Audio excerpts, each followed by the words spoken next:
విశాఖ జిల్లా సీతమ్మధార చైతన్య నగర్లో సాయిబాబా ఆలయంలో ఘనంగా గురు పౌర్ణమి వేడుకలు నిర్వహించారు. ఈ వేడుకలను ఆలయ ధర్మకర్త వడ్లమని సుబ్బారావు కుమారులు లలిత్, వడ్లమని శివ ఆధ్వర్యంలో నిర్వహించారు.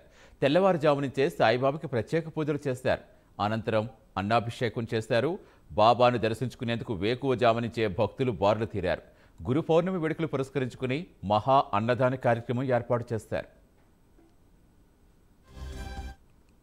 మరి ఆషాఢ పౌర్ణమిని పురస్కరించుకొని పెద్దలు స్వర్గీయులు వడ్లమూడి సుబ్బారావు గారు గతంలో చైతన్య నగర్లో ఆయన ఆలయాలు ఇక్కడ స్థాపించడం జరిగింది. అప్పటి నుంచి కూడా ప్రతి పౌర్ణమికి కూడా ఇక్కడ అశేషంగా జనవాహినికి మరి అన్నదాన కార్యక్రమం చేపట్టడం జరుగుతుంది. ఆయన తదనంతరం ఆయన కుమారులు ఏదైతే అమెరికాలో స్థిరపడినటువంటి వడ్లమూడి శివ గారు, అలాగే వడ్లమూడి లలిత్ గారు, అలాగే ఈ ఆలయ కమిటీ అందరూ కలిసి మరి అప్పటి నుంచి కూడా ఈ కార్యక్రమాన్ని ప్రతి సంవత్సరం కూడా కొనసాగిస్తూ అనేక మందికి అన్న సమారాధన నిర్వహించి అన్న ప్రసాదాన్ని పంపిణీ చేయడం అనేది చాలా మరి శుభదాయకంగా భావిస్తూ ఖచ్చితంగా ఇదే స్ఫూర్తితో ఈ ఆలయం ఇంకా కూడా అభివృద్ధి చెందే విధంగా చర్యలు చేపట్టాలని ఇదే స్ఫూర్తితో ప్రతి సంవత్సరం కూడా ఆషాఢ పౌర్ణమికి మరింత మందికి ప్రసాద వితరణ చేసే అవకాశం మరి లలిత్ గారికి అలాగే శివ వడ్లమూడి గారికి కలగాలని మరి వాళ్ళ కుటుంబానికి భగవంతుడు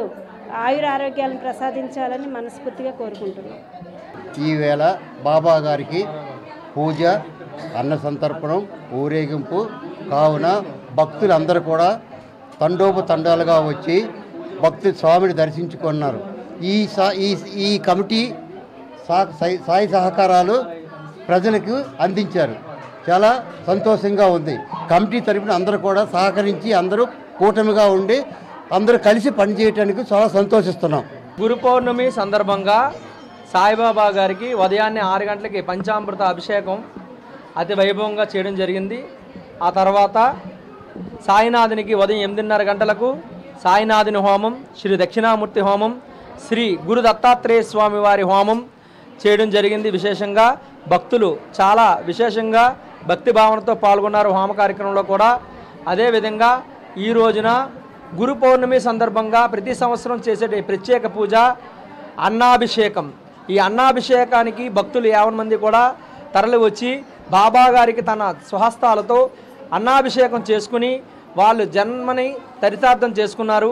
అదేవిధంగా 12 గంటలకు బాబా గారికి హారతి ఇవ్వడం జరిగింది, మధ్యాహ్న హారతి.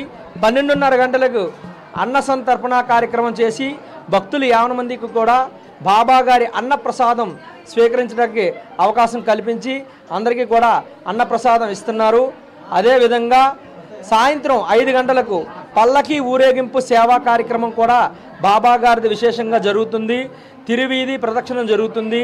బాబా గారికి సాయంత్రం హారతి, రాత్రి సేజహారతి కూడా చేసి ఈ యొక్క కార్యక్రమాలన్నింటినీ కూడా ఈ రోజున ముగించడం జరుగుతుంది. భక్తులు 50 మంది కూడా తండోపతండాలుగా వచ్చి బాబా గారిని దర్శనం చేసుకుని బాబా గారి అనుగ్రహానికి ప్రీతిపాత్ర